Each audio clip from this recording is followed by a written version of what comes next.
네, 저는 이번 여름 특별 시리즈, 수요 예배 특별 시리즈로 나의 가장 사랑하는 책 혹은 나에게 가장 영감을 준 책으로 내면 세계의 질서와 영적 성장이라는 책을 선택했습니다. 신앙 서적을 많이 이렇게 접해 보시는 분들에게 이 책은 그렇게 낯선 책은 아닐 것 같습니다. 이 책은 1990년에 초판이 선보인 이래 40만 부 이상이 한국에서만 스테디셀러로 판매되었고 많은 분들에게 공감과 인기를 얻었던 책입니다. 어느 기독교 방송국에서는 이 책을 필수 도서로 이렇게 선정해 가지고 직원들에게 읽도록 권장한다고 제가 들은 적이 있습니다. 한 20년 전에 제가 에드먼턴에 있는 한인교회에서 청년부로 이렇게 신앙생활을 하고 있을 때에 같은 교회를 다녔던 한 선배분께서 이제 알버타 대학에서 PhD를 끝내시고 다른 지역으로 이주하게 되셨어요. 그때 그분이 자신이 아끼는 많은 후배들에게 이제 몇 권의 책을 선별해서 이제 나눠주신 적이 있었는데요. 그분이 특별히 감사하게도 저와 식사 자리를 준비해 주셨고 이렇게 떠나기 전에 그분과 식사를 하면서 여러 가지의 대화가 오가는 중에 저에게 몇 가지 질문을 던지셨습니다. 야, 너는 앞으로 어떤 삶을 살기를 원하니? 하나님께서 너를 어떠한 길로 이끌어 주시기를 원하니? 뭐 이런 식으로 질문을 저에게 던지셨어요. 뜬금없는 그분의 질문에 형님, 저는 참 사회적으로 경제적으로 성공하고 싶습니다. 잘 살고 싶습니다. 그리고 지금처럼 열심히 신앙생활해서 하나님께 영광 돌리는 삶을 살고 싶습니다. 이렇게 제가 대답을 했습니다. 제가 그때 그 청년부 회장을 4년 연속으로 하고 있었고 나름대로 참 신앙생활을 열심히 한다고 그렇게 자부하고 있었던 것 같아요. 그래서 이렇게 말씀을 드렸더니 이분이 저를 가만히 이렇게 쳐다보시면서 이제 책을 주시는 거예요. 야, 너 꼭 이 책 한번 읽어봐라. 그러면서 이 책이 아마 너에게 큰 영감과 좋은 또한 인생을 살아가는 바른 길잡이가 되어줄 거라고 이제 자기는 확신한다면서 책을 저에게 선물로 주셨어요. 그때 받았던 책이 이 화면에 보이는 내면 세계의 질서와 영적 성장이라는 책입니다. 영어로는 Ordering Your Private World라고 이렇게 하는데요. 책의 저자는 우리 인간의 내면 세계를 Private World라고 표현을 합니다. 아무도 보지 못하고 그 누구도 알지 못하는 나만의 개인적인 세계를 오더링하다는 거예요. 질서를 잡고 정비하라는 의미를 가지고 있는 거죠. 여러분들은 이 내면 세계의 질서와 영적 성장이라는 이 책 제목에서 어떠한 흥미나 관심이 느껴지십니까? 저는 처음 이 책 제목을 들었을 때에 참 책 제목만으로도 참 지루하고 졸리다라는 생각을 했습니다. 반전이죠. 제가 좋게 이야기할 줄 알았는데 참 지루하게 느껴졌어요. 보통 사람이 책 제목만 듣고 졸리지는 않잖아요. 근데 저는 이 책 제목만 듣고 마치 저의 수면 세계의 질서를 잡아줄 것처럼 굉장히 졸리게 다가왔었어요. 다시 말해서 그렇게 임팩트 있게 다가오지는 않았다는 거죠. 그래서 그 선물로 받았던 책을 이제 저희 집 구석에 고이 잘 모셔두고 그냥 살았습니다. 그렇게 생각했던 제가 오늘 이 책을 여러분들에게 소개한다라는 것이 어떠한 의미인지를 여러분들도 잘 아실 것 같습니다. 그만큼 이 책이 전혀 기대도 하지 않았던 저에게 큰 영감과 신앙인으로서의 삶의 자세뿐만 아니라 인생을 살아가는 목적과 관점을 바르게 세워주는 역할을 담당했다고 저는 생각합니다. 그래서 저는 좀 혼란스럽고 좀 어지러운 가운데 있으면, 마음이 그렇게 들 때가 있으면 이 책을 한 번씩 속독하기도 합니다. 여러분, 이 책의 저자는 이 화면에 나오는 고든 맥도날드 목사님이십니다. 이 고든 맥도날드 목사님은 미국 보스턴 근교의 렉싱턴이라는 타운에서 그레이스 채플에서 40여 년간 목회를 했습니다. 보시면 이 양력을 여러분들이 보시면 아시겠지만은 인터버시티 크리스천 펠로십이라는 게 있는데요. 미국 캠퍼스 선교를 담당하는 굉장히 큰 선교 단체가 있어요. 이곳에 대표를 하셨고 세계 구호 선교의 총재를 역임하셨고요. 또 신학교에서 많은 학생들을 가르치셨습니다. 또한 세계적인 정치, 경제 리더들과 토론을 통해서 기독교적인 가치관의 확립과 전파를 추진하는 트리니티 포럼이라는 것이 있는데 이 트리니티 포럼의 선임연구원으로서 강연과 저술 활동을 해왔습니다. 여러분들 이분의 이력만 봐도 참 이분이 굉장히 화려한 이력을 가지고 계신 것을 잘 보실 수 있을 것 같아요. 그런데 이분이 미국 사회와 기독교계에서 더욱 잘 알려진 이유 중에 하나가요, 바로 당시 빌 클린턴 미국 대통령의 스피리추얼 카운셀러였다는 것입니다. 아시는 분들은 잘 아시겠지만 빌 클린턴 대통령은 미국의 42대 대통령인데요. 그는 미국 역사에서 시어도어 루즈벨트 대통령, 존 F 케네디 대통령 다음으로 세 번째로 젊은 나이인 46세에 미국의 대통령이 되었던 인물입니다. 그는 미국이 경제적으로 걸프전으로 인해서 침체되어 있을 때에 미국 경제를 다시 호황으로 이끈 인물로도 평가를 받고요. 또한 정치적으로는 지미 카터 대통령 이후에 계속 미국에서 공화당 대통령이 당선될 때에, 그래서 미국 민주당이 굉장히 침체되어 있을 때에 민주당을 재건해서 전성기를 이끌었다는 평가를 받아올 정도로 잘 나가는 대통령이었습니다.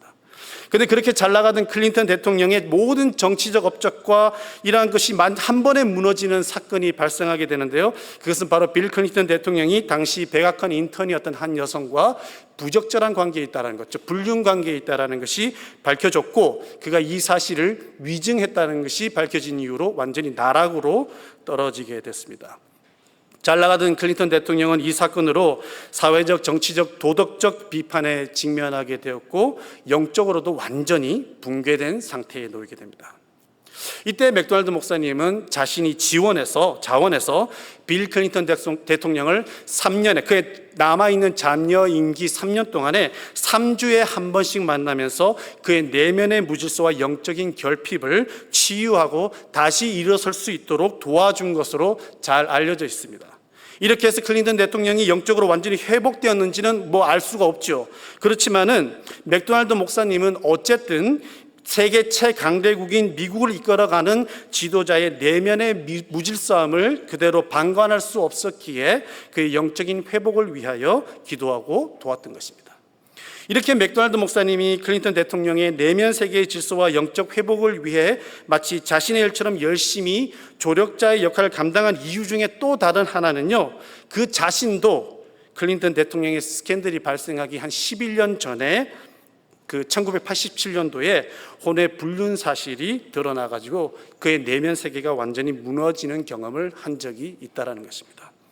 이 사실이 밝혀지면서 맥도날드 목사님은 하룻밤 사이에 목회직을 잃게 되었고 기독교 지도자로서 지위와 명성도 모두 잃었습니다. 이분이 잘 나가는 젊은 나이에 발생한 일이에요.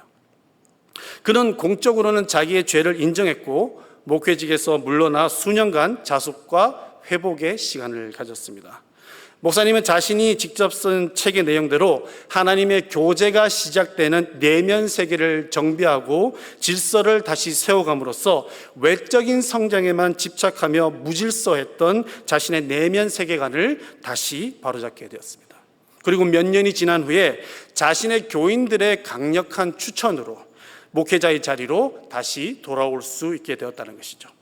여러분, 어떠한 직종보다도 높은 도덕성을 요구하는 목회자가 불륜이라는 큰 사건으로 물러났다가 다시 그 교회의 강단에 설 수 있는 가능성은 거의 희박하다고 볼 수 있죠.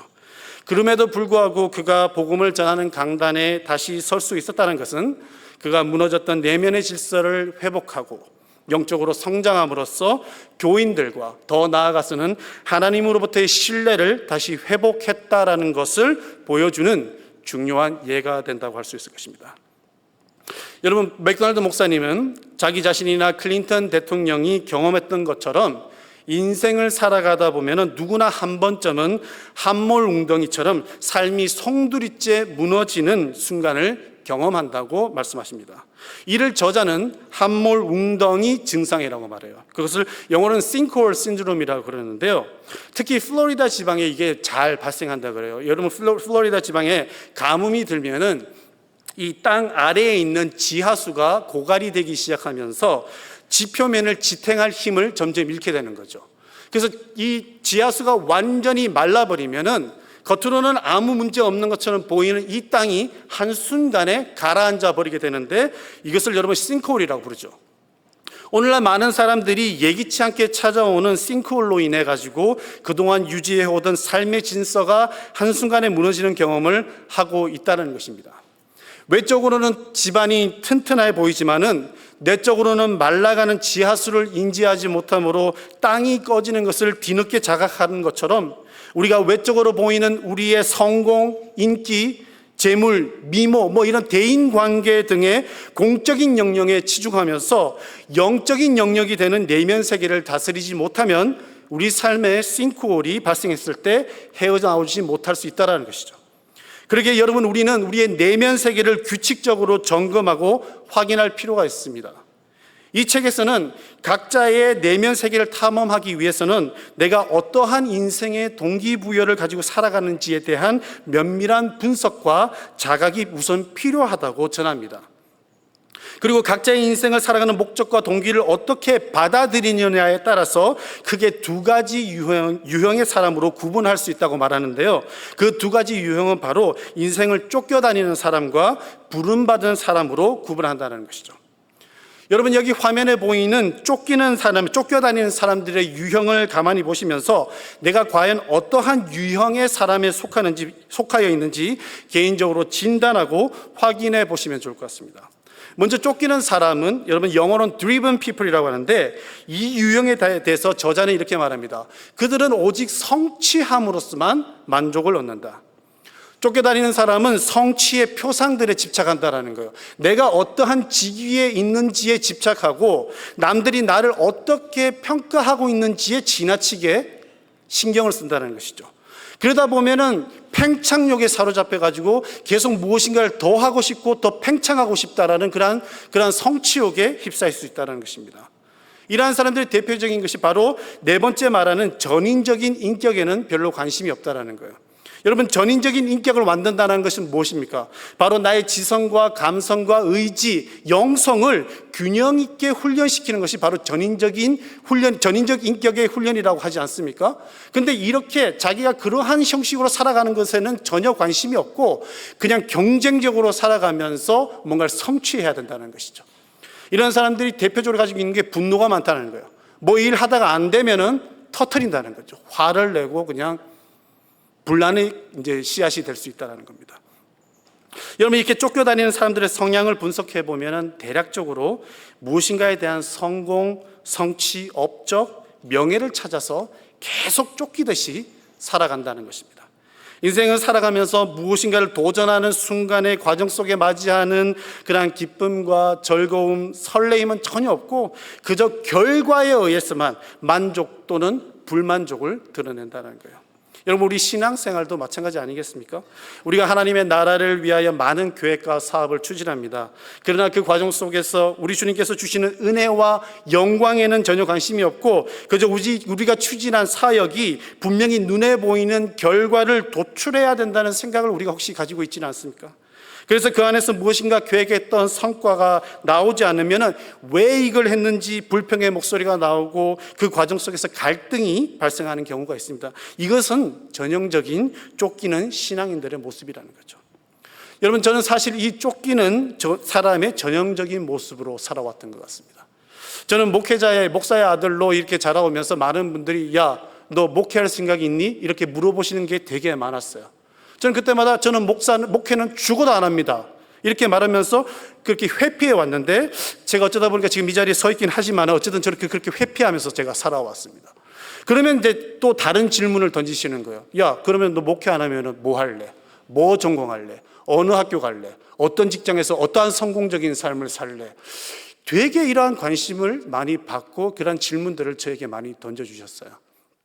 요즘 우리 성도님들은 많이 세련되시고 그래도 교양이 있으셔서 목사들이 뭘 하든 말든 별로 관심도 없으시고 참 좋은 겁니다. 별로 관심 안 가지셔도 돼요.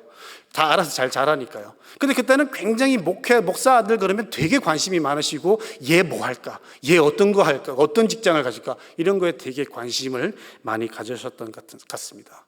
제가 그러한 말들을 많이 듣고 자라다 보니까 저도 모르게 저의 관념 속에 이 성공이라는 단어가 굉장히 뿌리 깊게 자리를 잡았던 것 같습니다. 그러니까 대학을 졸업하고 에드먼턴에서 저의 능력에 맞지 않는 참 좋은 과분한 직장과 그리고 이런 직분을 가지고 살았는데도 저는 한 번도 직장 생활을 8년을 하면서 만족이나 성취감을 가지지 못했습니다. 그렇게 또 살아가다 보니까 어쩌다 보니까 하나님께서 은혜를 주셔서 또 이제 사업을 할 수 있는 기회가 열렸어요. 돈도 없는 제가 어쩌다 보니까 사업을 하게 되고 사업도 번창하고 참 많은 은혜를 받았습니다. 그렇게 은혜를 받았는데 그 다음부터 드는 생각은 뭐냐 하면은 하나 더 했으면 좋겠다. 더 투자자 모아가지고 한 2개, 3개, 4개 하다가 정말 대박 터뜨리고 빨리 은퇴했으면 좋겠다. 막 이러한 성취욕과 그냥 성공에 대한 갈망만을 가지고 살아가고 있는 저를 발견하게 됐습니다. 이렇게 무엇인가를 성취하기만을 위하여 달려나가는 저의 삶에 아까 말했던 그 함몰 웅덩이, 즉 이 싱크홀이 제 삶에 딱 발생했는데요. 저는 그때 그 싱크홀로 인해서 완전히 꼬꾸라지고 넘어지고 말았어요. 그리고 그 싱크홀로 무너진 저의 상한 마음을 회복하고 내면의 질서를 다시 세우는데 굉장히 많은 시간이 소요되었습니다. 그만큼 쫓기는 자는 싱크홀 앞에서 무력함과 내면의 무질서함을 드러낼 수밖에 없다는 거예요. 그리고 회복하는데 엄청난 시간이 걸린다는 것이죠. 더 무서운 것은 때로는 회복을 하지 못할 수도 있다는 것입니다. 여러분, 우리 주변에 많은 연예인들을 보면 그렇지 않습니까? 얼마나 많은 명예와 인기를 가지고 사는데 그 무슨 사건 하나 터지면은 그들이 극단적인 선택을 하는 것을 우리가 보지 않습니까? 그것이 모두가 왜 그럴까요? 바로 그 내면 속에 있는 자신이 살아가는 삶의 질서를 제대로 가지고 있지 못하기 때문이라는 것이죠. 저자는 성경에서 이렇게 쫓기는 자의 전형적인 예로 사울 왕을 뽑습니다. 사울은 외관상으로는 얼마나 훤칠한 사람입니까? 그는 부를 가지고 있었고 매력적인 외모와 건장한 체격을 소유하고 있었습니다. 그러나 사울은 외형적인 것에만, 공적인 것에만 초점을 맞춘 채 단 한 번도 내면의 세계의 질서를 가꾸려 하지 않았고 누구보다도 성취에 쫓기는 삶을 살았습니다. 하나님의 뜻보다는 자신을 위해 기념비를 세우고 자신의 왕권이 무너질 수 있다는 두려움에 다윗을 죽이기 위해 온갖 악행을 저질렀고 자제력을 잃은 한 미치광이의 모습으로 변해가기 시작했다는 것이죠. 결국 그는 하나님으로부터 버림받은 비참한 결과를 맞이하게 되었고 우리는 그의 모습을 통해서 쫓겨다니는 삶이 얼마나 안타깝고 위험한 것인지를 깊이 알 수 있다는 것입니다. 그렇다면 여러분, 부름받은 사람의 전형적인 모습은 어떻게 표현할까요? 저자는 부름받은 사람을 이 네 가지로 단순하게 표현합니다. 부름받은 사람은 자신이 청지기임을 의식한다는 것이죠. 자신이 누구인지를 정확히 알고 있다는 거예요. 자기가 삶을 살아가는 목적의식이 무엇인지 알고 위탁받은 그 사명에 대하여 최선을 다해서 산다는 것입니다. 부름받은 사람은 길다면 길고 짧다면 짧은 인생을 청지기의 마음과 분명한 정체성을 가지고 살아간다는 것입니다. 내가 막 움켜쥐려고 하는 것이 아니라 하나님께서 나에게 잠시 맡기신 것이라는 생각을 가지고 사는 거예요. 그러니까 무엇을 성취하고 쌓는 것에 열중하는 것이 아니라 어떻게 하면 우리 주인 되신 주님이 맡기신 세상의 일과 교회 사역을 기쁨과 은혜를 누리며 감당할 것인가에 집중한다는 것이죠. 맥도날드 목사님은 이 부름받은 사람의 전형적인 모델로 세례 요한을 뽑습니다. 그에게는 예수님보다 따르는 사람이 한때 더 많았고 어쩌면 스스로가 더 성취하고 높아지고자 하는 마음도 가질 수 있었을 것입니다. 몰려오는 제자들로 인해 가지고 자신이 메시아라는 생각에 착각과 교만에 빠질 수도 있었을 거예요. 그러나 그는 예수님은 흥하여겠고 자기는 쇠하여야 한다는 고백을 통해서 청지기의 마음과 삶의 목적의식을 분명히 가지고 살았다는 것입니다. 그렇게 어떠한 유혹과 환경 속에서도 넘어지지 않고 담대하게 그리고 겸손하게 자기의 직분을 담당할 수 있었다는 것이죠. 여러분, 세상을 살아가면서 그리고 신앙생활을 하면서 분명한 청지기적 소명의식과 부르심의 기쁨을 가지고 살아가는 사람과 쫓기듯이 인생을 살아가는 사람의 극명한 차이를 우리는 세례 요한과 사울 왕을 통해서 분명히 구분할 수 있을 것입니다. 그렇기 때문에 이 책에서는 자신의 내면 세계를 정비하고 탐험할 수 있는 분명한 시간과 계획을 가지라고 조언합니다. 맥도날드 목사님의 이 책의 중반에 이르면요, 시간 활용에 대하여 이렇게 전합니다. 그가 말하는 게 뭐냐면요, 나의 내면 세계를 질서정연한 상태라고 할 수 있다면 그것은 내가 시간을 하나님의 선물로 여기고 신중하게 사용하려는 결심을 매일매일 하기 때문이다 라고 말합니다. 여러분, 이 말을 역으로 생각해 보면 나의 내면 세계가 무질서한 상태라고 한다면 그것은 내가 시간을 하나님의 선물로 여기지 않고 당연하게 받아들이고 무질서하게 사용하기 때문이라고 해석할 수 있습니다. 내가 일어나고 싶은 시간에 일어나고 내가 자고 싶은 시간에 자고 그냥 모든 시간을 나의 통제에 의해서 사용하려고 하는 것, 그것이 바로 무질서함의 시작이라는 것이죠. 그게 책에서는 개인적인 모든 시간을 질서 있게 사용하기 위해서는 시간에 대한 예산을 세워야 된다고 말을 합니다. 사람들은 돈에 대한 예산을 세우는 것에는 익숙해져 있습니다. 왜냐하면 누구나 자신이 가지고 있는 돈이 한정되어 있기 때문입니다. 그래서 사람들은 그 돈이 한정된 돈을 효율적으로 필요한 것에 쓰기 위해서 분명한 예산을 세우고 거기에 맞춰가지고 지출을 하려고 한다는 거죠. 그러니까 우리가 가계부를 쓰잖아요. 그럼 여러분, 우리의 시간도 그런데 한정되어 있다는 거예요. 우리에게 하루 24시간이 매일 반복적으로 찾아오다 보니까 마치 시간이 무한하게 우리에게 제공된다고 착각할 수 있지만, 시간의 효율적인 예산을 세우지 않으면 우리는 인생을 너무나 허투루 그냥 버려버리는 시간들이 많을 수 있다는 것입니다. 여러분들이 한번 여러분들 곰곰이 나의 24시간을 어떻게 예산에 맞지 않게 사용하는지, 아니면 예산에 맞게 사용하고 계신지를 한번 생각해 보시면 더욱더 우리가 깨달을 수 있을 것 같아요. 우리는 우리의 공적인 세계, 외면을 치장하고 가꾸는 데는 시간을 보내는 것을 규칙적이고 열심히 합니다. 인간은 우선순위가 있는 곳에 시간을 쓰기 마련이기 때문입니다. 그것이 나쁘다는 것이 결코 아니에요. 여러분, 건강을 위해서 운동을 하고 좋은 인간관계를 위해서 주기적인 만남과 교제를 하는 것 참 좋은 것입니다. 그러나 우리가 이러한 외적인 것에 시간의 예산을 세우는 것에는 인색하지 않지만, 우리의 내적인, 즉 마음의 건강과 양식을 쌓는 것에는 우리 모두가 상당히 인색하다는 거예요.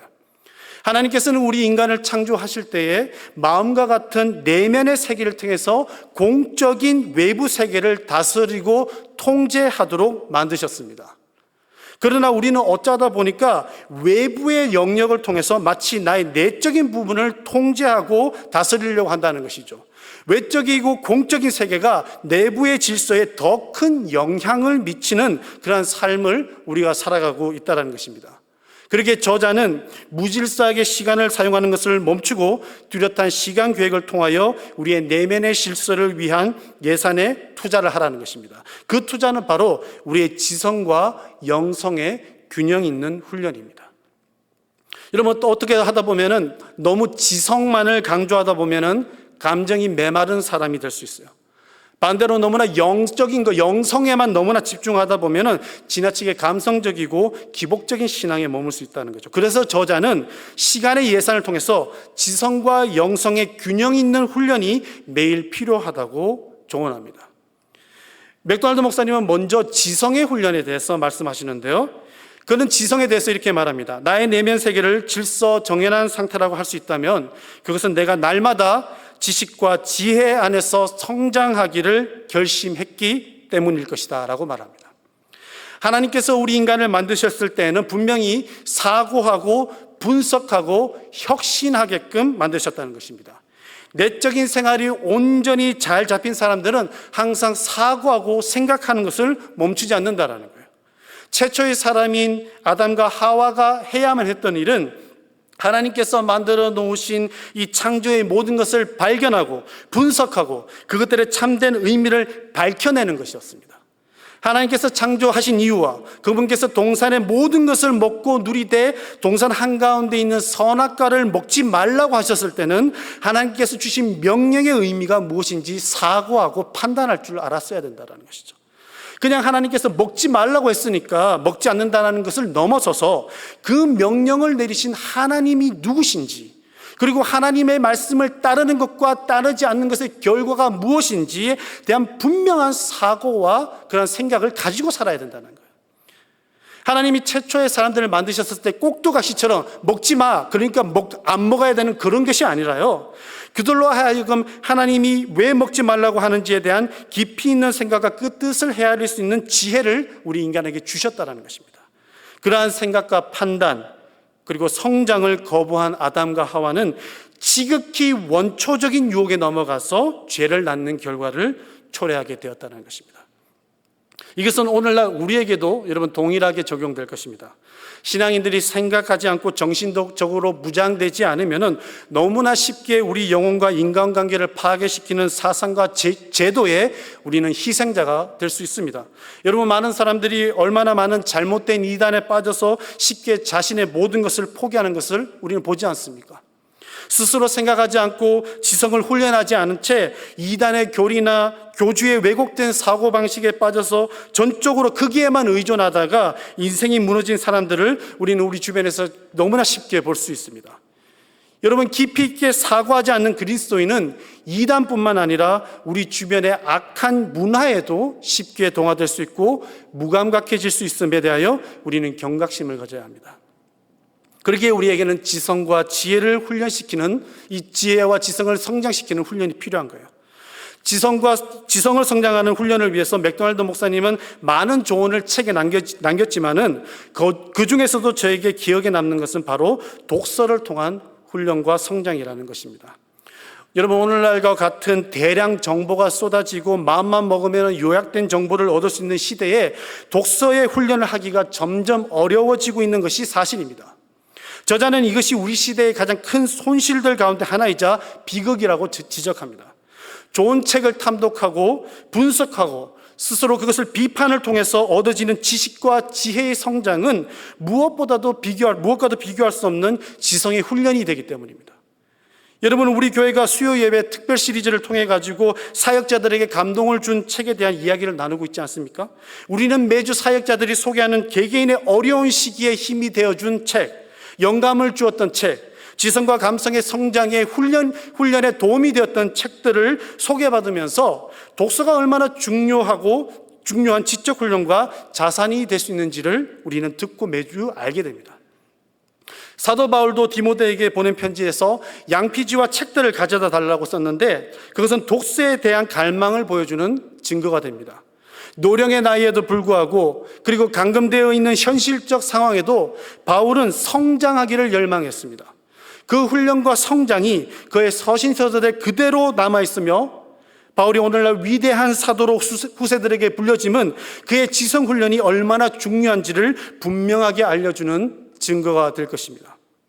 그리고 마지막으로 저자는 이 지성훈련 다음에 내면 세계 질서를 위해서 영적인 훈련을 할 것을 조언합니다. 특히 그가 조언하는 것 중에 하나가요, 침묵과 고독을 통한 영성수련에 대해서 조언을 하는데요. 이 부분은 우리가 몇 주 전에 우리 권영미 전도사님께서 말씀하신 안샘 그린의 아래로부터의 영성이라는 책을 통해서 이미 나누었기 때문에 이 부분은 생략하고 맥도날드 목사님이 영적 성장을 위해서 실질적인 훈련 방식을 하나 제안하시는데 그것만 하나 나누고 마칠까 합니다. 그것은 바로 일기 쓰기입니다. 목사님은 수세기에 걸쳐서 수많은 하나님의 사람들이 일기를 써왔다는 사실에 큰 감명을 받게 되었다고요. 그래서 그도 호기심의 일환으로 일기를 쓰기 시작했는데 그게 벌써 40년이 넘었다고 합니다. 처음에는 어려웠을 것입니다. 혹시나 자신의 일기를 잃어버리면 어떡하나? 아니면 누군가가 자신이 써놓은 일기를 몰래 훔쳐보지는 않을까 하는 염려가 들었다는 거죠. 그러나 일기를 계속 쓰다 보니까 그러한 모든 외적인 것을 의식하는 마음은 점점 물러가고 내면의 영을 가득 채우고 있던 생각을 점점 더 많이 그 일기에 쓰고 있는 자기 자신을 발견하게 되었다고 합니다. 저도 예전에 몇 번 썼다가 멈춰왔던 일기를 최근에 다시 시작했습니다. 일기를 쓰면서 알게 되는 건요, 때로는 제가 기도가 나오지 않고 멈추어 있는 나의 부끄러운 고백들, 두려움들, 그리고 나의 약함들, 그리고 또 어떻게 보면 긍정적으로는 희망들, 많은 기도 제목들, 중보 기도가 점점 그 일기 안에 들어가고 있다는 것을 제가 깨닫게 되었습니다. 여러분, 사람들이 자신의 일기를 다른 사람이 읽는 것에 극도로 민감하게 반응하는 이유가 무엇일까요? 그것은 바로 누구에게도 고백하지 못하는 나의 민낯을 일기에 남길 수 있기 때문입니다. 그리고 그것은 전능하신 하나님은 이미 알고 계신 사실임을 인정하는 것이고 그분에게는 숨길 것이 없음을 글로써 고백하는 거예요. 그래서 저도 오늘 이 설교를 통해서 제가 일기를 쓴다는 사실을 고백함으로써 저희 아내가 혹시 온 집안을 뒤져서 나의 일기를 찾아내려고 하지 않을까 하는 두려움을 지금도 제가 가지고는 있지만은 오늘 여러분들에게 이렇게 담대하게 이야기할 수 있는 것은 일기를 통하여 하나님께 나의 영적인 상태를 고백하는 것에 대하여 부끄러워할 필요가 없다는 것을 알게 되었기 때문입니다. 맥도날드 목사는 일기에 대하여 이렇게 설명합니다. 일기 쓰는 작업은 내 자신이 결코 적나라하게 대면해 보지 못한 내 속사람을 마주하게끔 도와준다는 사실이다. 그리고 나는 하나님의 성령께서 내가 쓰는 동안 생각과 지혜들을 지시하고 계신다는 사실을 조금씩 의식하게 되었다. 여러분, 자신이 쓴 일기를 읽다 보면요, 지난날 혹은 바로 전날 제가 가졌던 두려움과 불확실함에 떨고 있던 그때의 저 자신과 마주하게 되고 그 자신의 저의 모습을 성찰하게 됩니다. 그리고 그 이후에 성령께서 어떻게 저를 이끌어 주셨는지에 대해서 분명히 기억하고 담대하게 나아갈 수 있다는 거죠. 이러한 시간이야말로 영적인 훈련의 과정이며 내면의 질서를 세워가는 여정임을 저는 확신하게 되었습니다. 여러분, 우리가 우리의 영성을 계속 발전시키기 위해서는 내 자신을 알아야 되잖아요. 내 자신이 뭘 하고 있는지 전혀 관심도 없고 그냥 지나가면 그만이라는 생각을 가지고 있으면서 어떻게 나의 영적인 상태를 점검할 수 있겠냐는 거죠. 여러분, 그렇다고 해서 모두가 여러분들 꼭 일기를 쓰시라는 것은 아닙니다. 그러나 분명히 여러분들이 가장 기억할 수 있는 방법으로 자신의 삶과 신앙의 여정을 기록하고 그 기록을 성찰하는 것은 나 자신을 알게 되고 우리 삶의 주권자가 되신 하나님의 세세하고 빈틈없고 완전하신 임재를 경험하고 기억하고 신뢰하게 되는 방법이 된다는 것은 분명합니다. 여러분, 오늘 말씀을 정리하면서 오늘 말씀에서 하나님은 우리의 마음을 지키라고 하셨습니다. 왜냐하면 이 마음이 생명의 근원이 되기 때문입니다. 이 마음의 질서가 우리를 생명의 길로 인도하기 때문입니다. 여러분, 이 자리에 있는 우리 모두는 하나님의 부르심을 받은 사람들입니다. 우리 bonanim교회는 하나님의 부르심을 받은 공동체이고 우리는 그 청지기들입니다. 우리가 이 땅 가운데서 하나님께서 주신 사역과 일을 성공적으로 이루어가는 것은 중요합니다. 그러나 그 무엇인가를 성공하였다고 해서 우리의 신앙의 여정이 끝나는 것이 아닙니다. 우리의 사역은 주님이 오시는 그날까지 부름받은 자의 마음, 청지기의 마음을 변함없이 유지하고 한결같은 마음으로 주님의 복음을 기뻐하고 전하는 것이고 그것이 곧 승리하는 삶인 것입니다. 이름 없이 빛도 없이 살아갈지라도 내면의 질서를 지키며 주님과 동행하는 삶, 그것이 진정한 승리입니다. 사랑하는 성도 여러분, 주님 다시 오시는 그날까지 마음의 질서를 지키고 그리고 믿음의 길 끝까지 걸어가는 우리 모두가 되기를 주 예수 그리스도의 이름으로 간구하며 소망합니다.